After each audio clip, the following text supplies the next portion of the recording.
Bonjour, aujourd'hui on s'interroge, pourquoi est-ce que le cannabis serait nocif pour le cerveau?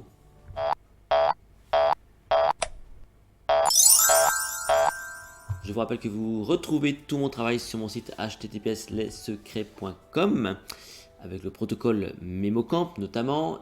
Vous pouvez liker cette vidéo, la partager, vous abonner à cette chaîne YouTube, activer les notifications et tout ça sans aucun apport d'aucune drogue que ce soit parce que justement on va parler aujourd'hui donc du cannabis.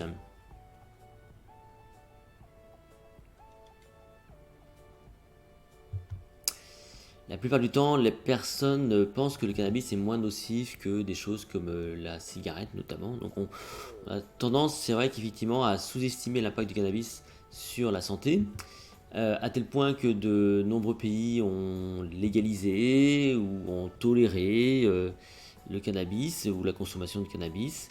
En France, ça représente 80% des stupéfiants en France. Et on estime que 1 200 000 personnes en France consomment régulièrement du cannabis. Et vous allez voir que ça peut poser un vrai problème. Alors pourquoi?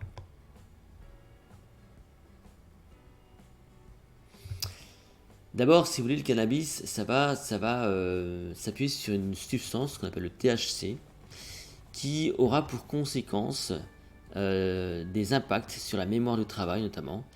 Et ça va réduire littéralement et physiquement les échanges entre les cellules nerveuses, les neurones, littéralement.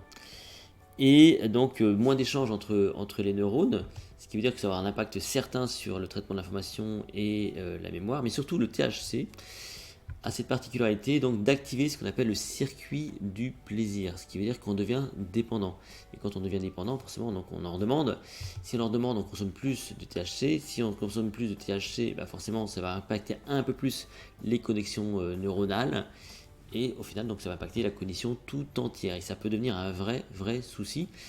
Il faut aussi savoir, c'est que consommer un joint, fumer un joint, c'est équivalent à 5 cigarettes. Et cette nocivité, elle s'étale dans le temps, donc il y a un impact sur du long terme, littéralement.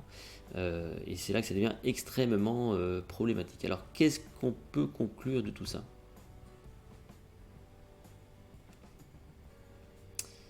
La première, c'est qu'on sous-estime littéralement la consommation et l'impact de la consommation du cannabis sur la partie cognition, la partie cérébrale, à tel point qu'aujourd'hui, le problème, si vous voulez, c'est qu'on estime que c'est surtout sur les moins de 25 ans, si vous voulez. Parce que le cerveau, il est en phase de maturation jusqu'à peu près 25 ans, et les jeunes qui consomment du cannabis, notamment à partir de 15 ans, de façon régulière, très clairement, ces jeunes-là ont des soucis cérébraux parce que on empêche le développement naturel du cerveau. Il n'y a pas cette maturation cérébrale qui va à son terme et ça c'est extrêmement problématique. Alors si en plus vous associez le cannabis au tabac, parce que souvent c'est ce qu'on voit, hein, il y a des gens qui consomment du tabac, du tabagisme, enfin du cannabis, et bien l'association des deux est littéralement explosive. Et on voit notamment arriver des jeunes de 30 ans avec de vrais soucis, on va dire, en termes de cognition, notamment au niveau de l'attention, de la concentration. Certains aussi vont souffrir de problématiques comportementaux hein, par rapport à cette problématique de maturation cérébrale. Donc le cannabis, c'est très mauvais pour le cerveau. Et j'ai envie de dire, même à petite dose, même si on peut imaginer que effectivement, voilà, fumer un joint de temps en temps, c'est pas mauvais.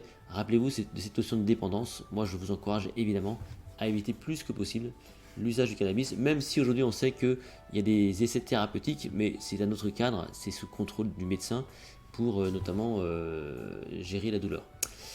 Si cette vidéo vous a plu, n'hésitez pas à la liker, à la partager, abonnez-vous à ma chaîne YouTube et vous pouvez aussi donc me rejoindre sur mon site lessecrets.com. Dans tous les cas, je vous retrouve sur une prochaine vidéo.